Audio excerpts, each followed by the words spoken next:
Hari Rabu, tepatnya pada tanggal 20 September 2023. Kami berempat mengunjungi salah satu desa yang sudah tidak asing lagi di telinga kita, yaitu bernama Desa Gading Rejo. Kita melakukan wawancara dengan salah satu warga yang bernama Bapak Sutetno untuk mengetahui berbagai informasi mengenai bagaimana sejarah awal mula adanya Desa Gading Rejo. Untuk mengetahui lebih lanjut, simaklah video berikut.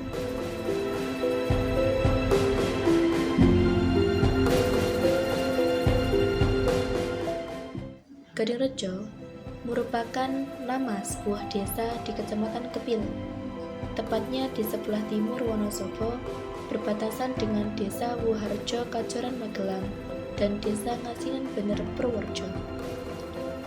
Dikisahkan bahwa wilayah Gading Rejo sebagai jantungnya wilayah Tulang Mas, atau bisa disebut juga dengan Kedu Magelang Banyumas. Nama Gading Rejo sendiri diambil dari dua kata, yaitu gading dan rejo. Gading berarti kekuatan atau pustaka, sedangkan rejo yaitu sejahtera.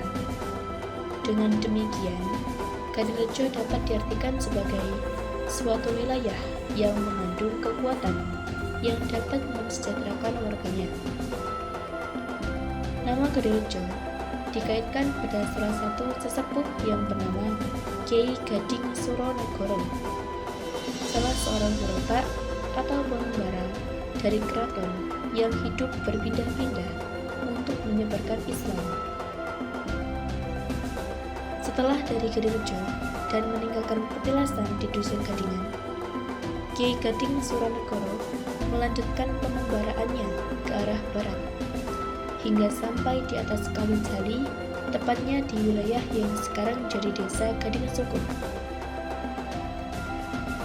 Desa Gading Rejo ini terdiri dari berbagai kampung dan pedusun kecil yang memiliki sejarah masing-masing. Di antaranya adalah sebuah kampung yang bernama Kebon Dalem. Di tempat ini, konon merupakan tempat pertemuan Wali Songo. Mereka semula menyepakati untuk mendirikan keraton di wilayah ini. Namun, karena jauh dari pelabuhan, rencana tersebut diurungkan. Dari pertemuan tersebut, maka tempat ini disebut dengan Kebon Dalem, yang artinya Kebone Sangisono Dalem atau tempat milik para wali. Di kampung Karangasari, ada seorang kiai yang bernama Kiai Ageng Tanggul Angin yang disebut-sebut sebagai murid Sunan Kalijogo.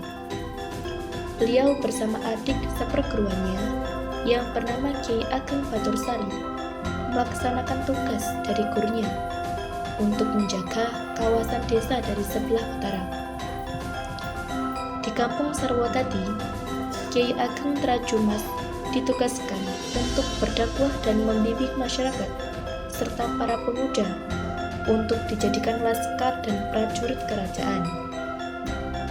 Kiai Ageng Trajumas berjuang dengan Syekh Sekar Delima di wilayah timur desa tersebut.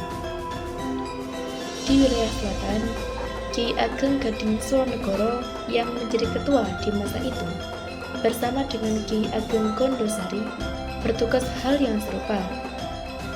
Banyak tempat-tempat yang pada masa lalu dijadikan bertapa oleh para tokoh. Seperti contoh, Sendang Brontok yang dijadikan tempat bertapa Pangeran Mangkubumi, Sendang Gelar oleh Sultan Agung, Sendang Tejo oleh Pangeran Diponegoro, Wadas Medek oleh Sunan Breding. Pada era selanjutnya, terutama pada masa Mataram Islam, wilayah Gading Rejo menjadi tempat pelarian dan persembunyian Kyai Ageng Jamsari dan kerabat keraton dari ancaman dan kejaran Belanda. Kawasan tersebut menjadi pusat pengkajian dan pembelajaran berbagai disiplin ilmu dan strategi peperangan. Kondisi ini terus berjalan sampai pada masa Perang Diponegoro.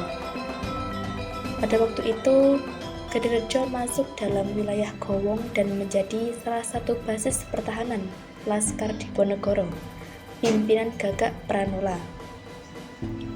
Diriwayatkan bahwa banyak tokoh, santri dan kiai dari Gadirejo yang ikut andil bagian dan menjadi Laskar Diponegoro. Bahkan disebut-sebut bahwa Sayyid Muhammad Ngarpah yang menjadi pemimpin Laskar Diponegoro di wilayah Ledok dan Gowong ini merupakan salah satu santri Gadingrejo. Selain Muhammad Ngarpah, tokoh lain yang bergabung dengan Pangeran Diponegoro yang berasal dari basis pertahanan Gadirejo diantaranya adalah Kyai Jogonegoro, Kyai Maten Putih, Kyai Rogonoto, Kyai Wirojoyo, Kyai Wiroseco, Kyai Singodipo, Kyai Anom, Said Ahmad, Kyai Gonteng, Kyai Boleng, Kyai Tolabudin, Kyai Topo, dan sebagainya. Setelah Perang Jawa berakhir dengan ditangkapnya Pangeran Diponegoro, para laskar tersebut terus melakukan perlawanan gerilya dengan berpindah-pindah tempat. Di kemudian hari, beberapa tokoh tersebut kemudian ada yang diangkat menjadi adipati atau membuka pemukiman baru di berbagai wilayah, sehingga Gadirejo mengalami kekosongan pemimpin dan tokoh-tokoh besar. Hingga saat ini, terdapat banyak makam-makam kuno yang belum diketahui identitas pastinya.